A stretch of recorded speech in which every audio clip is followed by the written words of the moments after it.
നാണോ ഇല്ലടാ എന്റെ ഭർത്താവിന്റെ ഓഫീസിലേക്ക് കണ്ണിക്കണ്ട വാലിക്കാരുടെ മോളുടെ കാര്യം പറഞ്ഞ് കേറി നിറങ്ങാൻ. ഏട്ടന്റെ തൊലി ഉരിഞ്ഞു പോയി. അതേന്ന് എന്തായാലും ഉരിഞ്ഞ തൊലി കളയണ്ട, ലെതറിന് പകരം ഉപയോഗിക്കാം. ചെരുപ്പുണ്ടാക്കാൻ കണ്ടാമറത്തിന്റെ തൊലി തെയ്യില്ലടി. ഇനി മേലിൽ ഓരോന്ന് പറഞ്ഞ് ഗോപിയേട്ടന്റെ ഓഫീസിലേക്ക് കയറി ചെല്ല്, അപ്പൊ കാണാം. നിനക്ക് സ്ത്രീധനം കൊടുത്ത കാശ് കൊണ്ട് സ്ഥാപിച്ച അല്ല കളക്ടറേറ്റ്.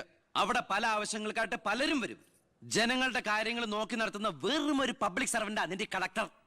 ആ സേവനത്തിന് ജനങ്ങളിൽ നിന്ന് തന്നെ കരം പിരിച്ചെടുത്ത് മാസം മാസം സർക്കാർ ശമ്പളമായിട്ട് നൽകുന്നുണ്ട്. പിന്നെ ഞാൻ അവിടെ ചെന്നാലെന്താ എന്നെ പിടിച്ച് മൂക്കി കയറ്റു? എന്താ ഇവിടെ ഒരു ശബ്ദം? കോട്ടപ്പുറത്ത് താമസിക്കുന്ന കാമുകിക്ക് കുടിവെള്ളമില്ലെന്ന് കാമുകന്റെ വേവലാതിയാ. മിനറൽ വാട്ടർ കുളിക്കുന്ന നിങ്ങൾക്കൊന്നും കുടിവെള്ളത്തിന്റെ വില മനസ്സിലാവില്ല. കണ്ടില്ലേച്ചാ, വാലിക്കാരിയുടെ മകളെ പറ്റി പറഞ്ഞനാ ഇത്ര ചൊടിപ്പ്. അതെങ്ങനെയാ? മൊട്ടയിന്ന് വിരിയുന്നതിന് മുമ്പ് എഴുത്തു കൊടുത്തവനല്ലേ നീ? ഈ കണക്കിന് അവളെയും കെട്ടി നീ ഈ കുടുംബത്തിൽ കയറി വരില്ലെന്ന് എന്തോ ഉറപ്പ്? ഒരു ഉറപ്പില്ല, സംഭവിക്കാം. നിന്നോടൊരു കാര്യം പറയാനിരിക്കായിരുന്നു. കോട്ടപ്പുറം കോള കമ്പനിയുടെ കാര്യത്തിൽ നീ ഇടപെടണ്ട. ഇടപെടാതിരിക്കാം. ആ കമ്പനി അവിടെ നിന്ന് മാറ്റി സ്ഥാപിക്കണം. പുതിയ പ്ലാന്റിന്റെ ഉദ്ഘാടനം നടക്കാനും പാടില്ല. നിന്നെ പോലുള്ള പേട്ട് രാഷ്ട്രീയക്കാരും പ്രതിപക്ഷവും ഒന്നിച്ചിടപെട്ടാ പോലും പുതിയ പ്ലാന്റിന്റെ ഉദ്ഘാടനം ഞാൻ നടത്തും. ചന്ദനക്കാട്ടിൽ ബാലഗംഗാധര മേനോന്റെ മകനാണ് ഈ ഞാനെങ്കിൽ ആ ഉദ്ഘാടനം നടക്കില്ല. നിനക്കൊരു ചുക്കും ചെയ്യാനൊക്കെടാ.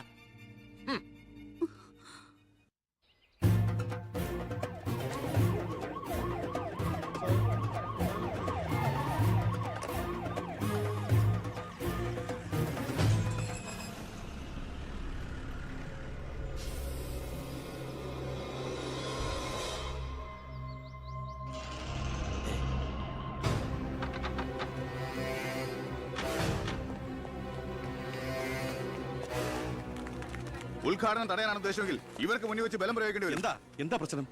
ഉണ്ണി, ഈ ഉദ്ഘാടനം മുടക്കരുത്. ഞാനല്ലല്ലോ മുടക്കുന്നത്, കോടതിയല്ലേ. Excuse me. ഇനി ഒരു ഉത്തരവ് ഉണ്ടാവുന്നവരെ കമ്പനിയുടെ ഉദ്ഘാടനവും പ്രവർത്തനവും നിരോധിച്ചുകൊണ്ടുള്ള ഹൈക്കോടതിയുടെ സ്റ്റേ ഓർഡർ. മന്ത്രിക്ക് മേൽ പരുന്തും പറക്കില്ലെന്ന് സാർ കരുതിയെങ്കിൽ തെറ്റി. ലെജിസ്ലേറ്റീവിനേക്കാൾ പവർ ജുഡീഷ്യറിക്കാ. എക്സിക്യൂട്ടീവ് മജിസ്ട്രേറ്റിന്റെ അധികാരമുള്ള ഈ ജില്ലാ കളക്ടർ ഇടയ്ക്ക് ഇതൊക്കെ ഒന്ന് പറഞ്ഞ് മനസ്സിലാക്കി കൊടുക്കണം. പിന്നെ കുറച്ചു പേർക്ക് തൊഴിൽ കൊടുക്കുന്ന ഏത് സംരംഭങ്ങൾക്കും ഞങ്ങൾ എതിരല്ല. പക്ഷെ അതിവിടുത്തെ മണ്ണും ജലവും എന്തിനെ ശ്വസിക്കുന്ന വായു പോലും മലിനപ്പെടുത്തിക്കൊണ്ട് ഒരു ബഹുരാഷ്ട്ര കുത്തയ്ക്കും തീരെ എഴുതി കൊടുക്കാൻ ഞങ്ങൾ അനുവദിക്കില്ല. കുടിവെള്ളം ജനങ്ങളുടെ അവകാശമാണ്, അത് പെപ്കോ കോളയുടെ ഔദാര്യമല്ല.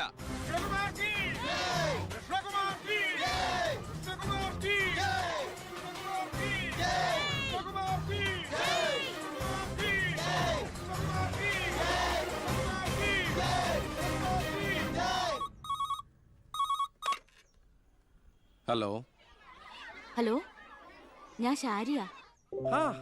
എന്തൊക്കെയുണ്ട്? എങ്ങനെയുണ്ട്? ഇപ്പൊ എവിടെയുണ്ട്? സ്കൂളിൽ നിന്നാ.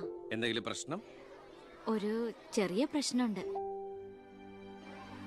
ഒരു കാര്യം പറയാനായിട്ട് എങ്ങനെ പറയണ്ടേന്നറിയില്ല. ഒന്ന് നേരിട്ട് കാണാൻ പറ്റുമോ? നേരിട്ട് കാണാൻ പറ്റുമെന്നോ? എപ്പ കണ്ടെന്ന് ചോദിച്ചാ പോരെ? 4 മണിക്ക് സ്കൂൾ വരെ ഒന്ന്. ഓ, ഞാനും കാണാൻ കാത്തിരിക്കല്ലേ.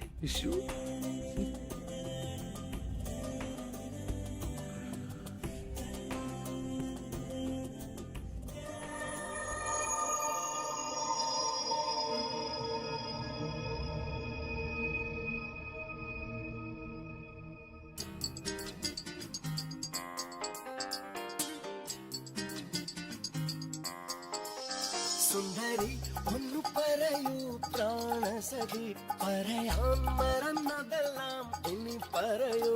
പറയാം, ഞാൻ പറയാം, കൊതിച്ചതെല്ലാം പറയാനിരുന്നതെല്ലാം ഇനി പറയാം. ഒരുങ്ങാം, ഇനി കൊണ്ടാടാം, തുടങ്ങാം പുതു പ്രണയോത്സവം.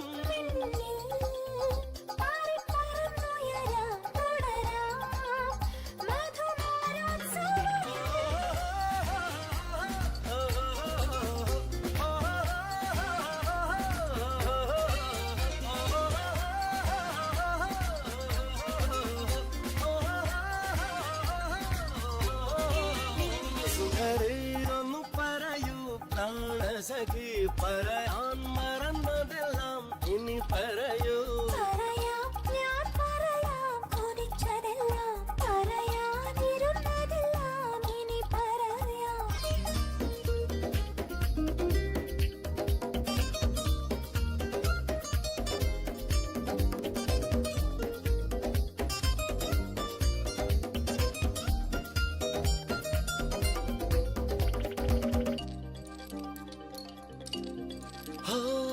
താമര കണ്ണുകളിൽ തളിരിട്ടതെന്നൊരു പൊന്നും പുലർക്കാലം ആ മലർമൊഴിയിലെ അനുപമലഹരിയിൽ ഏതോ കിനാവസന്തം.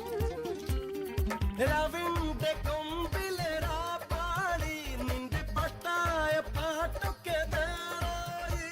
നിലരാവിന്റെ കൊമ്പിലെ രാപ്പാടി പാട്ടിലെ തേൻകുടമന്നെന്റെ മനസ്സായി.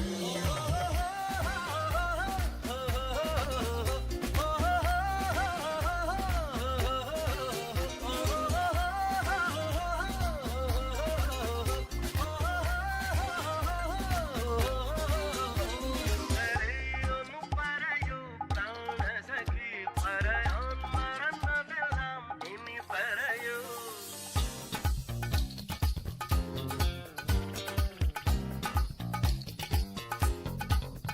സുന്ദരി സുന്ദരി സുന്ദരി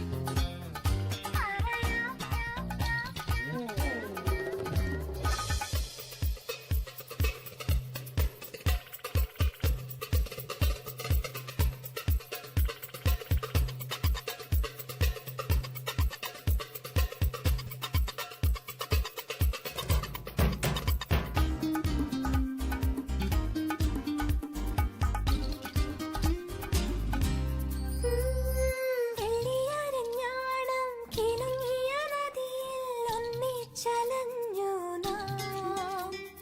കുന്നിക്കുരു പെരുക്കി കുന്നിമരച്ചോട്ടിൽ കൊഞ്ചി കളിച്ചു നമ്മൾ. ഇന്നാദ്യമായി